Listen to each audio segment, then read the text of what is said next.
It is time for Cattle Call, a Nebraska Rural Radio Association production. It's also brought to you by Wolf Auto, a small town strong.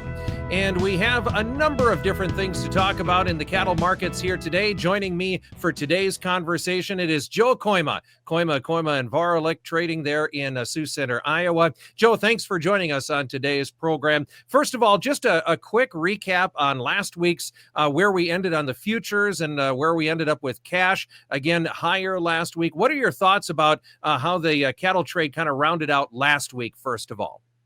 Well, thanks for having me on this afternoon. I know that you and Brad have kind of joked the last several weeks that every time you guys do it, it's a little bit higher every week and new record highs. But depending on the close today, maybe I might get fired from this because we're working on a little bit of a key reversal lower. And I'm saying that jokingly, of course. But looking at last week, we had the third week higher where we've had cash market that was another $4 or $5 higher, and it took until late Friday to kind of get that bigger number there. Then over the weekend, had the Mexican-U.S. border was closed again to any livestock coming through there. Monday morning we were pretty lit right away with that news, and even taking some of that that political stuff out of the news with closing the border. That index was kind of pent up last week. So that index for the feeders was up almost $5 immediately on Friday too. So we had some components to have a better day there anyway, but adding some of that extra stuff there certainly helped out. So yeah, venturing into this week, there could be something a little bit different than the last couple of weeks, I should say. The last several weeks on Monday, Tuesday, we've had a packer that's kind of inquired like, hey, what do you got for cattle? What's on your show list? We're offering to pay a little bit better on a Monday, Tuesday. And then everybody's like, whoa, we'll wait to see what Thursday, Friday brings. And then they got the better cash. But this week, we just didn't have a huge inquiry coming from the packers of what's out there. So if there's a little bit of a shift in the dialogue, that was something that I kind of tend to highlight to a few of our customers about. Things are a little bit different, but looking at what the fundamentals are and the show lists. I mean, the box beef movement is still really good. Packers, still I think are looking for some inventory, maybe not as aggressive as they have been in the past. But so fundamentally looking at, it's tough to see a huge washout in the marketplace. But today is a little bit of a sense of, okay, maybe is it correction time for once? So yeah. Now, one thing I noticed in last week's numbers, too, is that there were a significant amount of cattle that were tagged for deferred delivery. I think it was around 30,000 head or something like that. And I think that is a change from the week to week, what we've seen over the last, 4, 5, 6 weeks, maybe? Right. Yep. And in the past, the Packers have always kind of, attempted to do that when the market kind of gets out of their hands to a certain degree. In the past couple of years, it's taken just 1 week of, $5, $6, $7 better cash to kind of wrap up some cattle in the future to kind of help them alleviate the pain moving forward. But this one took, 3 weeks for that to happen. So they're in the backdrop, they're always up to something to get their leverage back, as the leverage is fully in the feed yard hand right now. But that's a good point to kind of have out there too, that they're up to something, trying to get some inventory around them. They know it's limited, so what are they doing? All right. We always have a feature in Cattle Call where we take listener and viewer questions, and we do have a couple that kind of go together for this week's program, Joe. So we're going to toss these at you. First of all, this idea about actually, let's go to the other one first if we can. Let's start with this idea of replacement heifers, because we know the situation is going to get worse before it gets better, right? So just the idea on the value of replacement heifers. Do you see more upside in the future? What does it look like going forward and able to recoup the value of that heifer?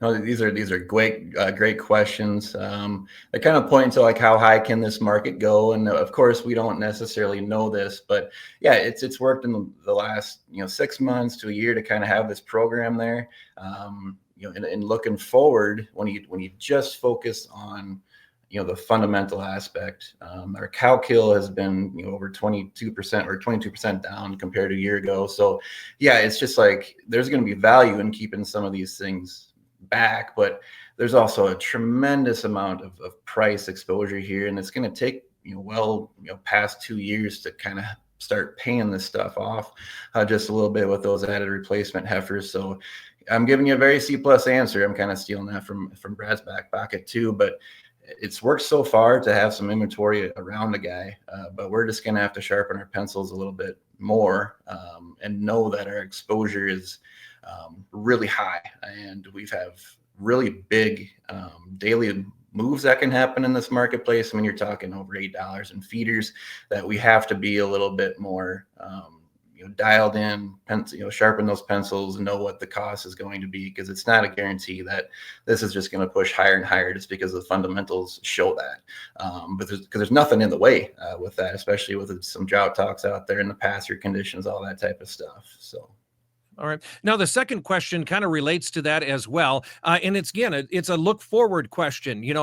I said it before on this program, it's probably going to get worse before it gets better. And this question is kind of to that, how many heifers need to be held back to affect feeder prices in this whole trend? What do you make of that? How many does it actually take to kind of show that the signal is there? You know what I mean?